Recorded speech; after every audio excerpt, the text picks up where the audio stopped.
New TV Telugu. ఇప్పుడు AP top 10 చూద్దాం. ఆస్పరిలోని విద్యుత private పాఠశాలలో విద్యార్థులకు సరైన సౌకర్యాలు లేవని, వేలకు వేలు ఫీజులు వసూలు చేస్తున్నా ఎండలోనే కూర్చోబెట్టి చదువు చెప్పిస్తున్నారని స్థానికులు ఆరోపిస్తున్నారు. తరగతి గదుల్లో ఫ్యాన్లు లేవని, ఇష్టం వచ్చిన చోట కూర్చోబెడతామని ఉపాధ్యాయులు చెప్పారని, ఇలాంటి విద్యా సంస్థలపై చర్యలు తీసుకోవాలని విద్యా సంఘాలు డిమాండ్ చేస్తున్నాయి. మడకశిర పట్టణంలో మాజీ ఎమ్మెల్సీ గుండుమల తిప్పస్వామి నివాసంలో అయ్యప్ప స్వామి పూజ వైభవంగా జరిగింది.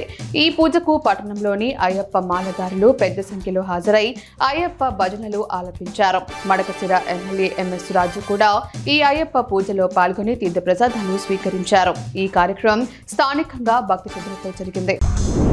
ప్రకాశం జిల్లాలో వాతావరణం ఒక్కసారిగా మారింది. దట్టమైన పొగమంచుతో పాటు ఉష్ణోగ్రతలు గణనీయంగా పడిపోయాయి.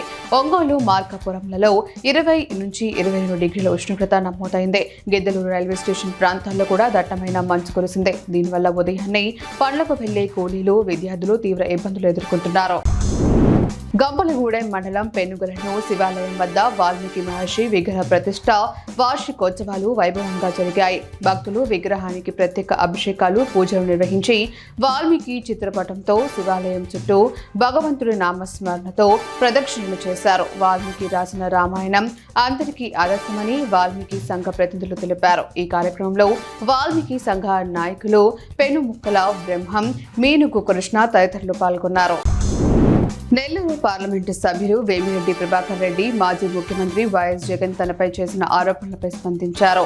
కనుపర్తి పాడలోని విపిఆర్ కన్వెన్షన్ సెంటర్లో జరిగిన ఆత్మీయ సమావేశంలో ఆయన మాట్లాడుతూ, అప్పన్న అనే వ్యక్తి కుటుంబానికి జరుగుబాటు లేకపోవడంతో తాను సేవాభావంతో 50,000 రూపాయలు చెక్కు ఇచ్చానని స్పష్టం చేశారు. వైఎస్ జగన్ తనపై అనవసరంగా కమెంట్లు చేశారని, తాను ఏంటో ఆయన ఆత్మకే వదిలేస్తున్నానన్నారు. ఎవరు చెబితే తాను ఇచ్చానో ఆయనకు తెలియదా అని ప్రశ్నించారు. ఐనవెల్లి మండలం వీరవల్లిపాలెంలో లైన్ మైన్ల కొరతతో స్థానికులు, రైతులు తీవ్ర ఇబ్బందులు పడుతున్నారు. రైతు దామిశెట్టి రామకృష్ణ మాట్లాడుతూ, గ్రామంలో సుమారు 2,000 హౌస్ సర్వీసింగ్లు, 250 అగ్రికల్చర్ మోటార్ సర్వీసులు ఉన్నాయని తెలిపారు. లైన్ మైన్ల లేమి కారణంగా పంట పొలాలకు సాగునీరు అందక పంటలు పాడైపోతున్నాయని ఆవేదన వ్యక్తం చేశారు. సంబంధిత అధికారులు వెంటనే లైన్ మైన్లను ఏర్పాటు చేయాలని ఆయన కోరారు. ఉప్పలగుప్తం మండలంలోని చీకట్ల పాలెం, వానపల్లి పాలెం, ఉప్పలగుప్తంలలో దిత్వా తుఫాన్ కారణంగా పంట పొలాలు ముంపునకు గురయ్యాయి. డ్రైనేజ్ వ్యవస్థ సరిగ్గా లేకపోవడమే దీనికి కారణమని రైతులు ఆవేదన వ్యక్తం చేశారు. దీంతో మళ్లీ సాగు చేసుకునేందుకు నారుమడులు వేసుకునే పరిస్థితి కూడా లేకుండా పోయిందని రైతులు వాపోయారు. మడకశిర ఎమ్మెల్యే ఎంఎస్ రాజు కేజీబీవీ వసతి గృహాన్ని ఆకస్మికంగా తనిఖీ చేశారు. విద్యార్థులతో మాట్లాడి వారి సమస్యలను అడిగి తెలుసుకున్నారు.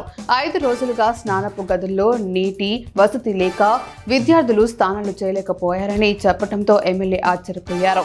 10 రోజుల్లో అన్ని సమస్యలు పరిష్కరిస్తానని, కంప్లైంట్ బాక్స్ ఏర్పాటు చేస్తానని ఆయన విద్యార్థులకు హామీ ఇచ్చారు.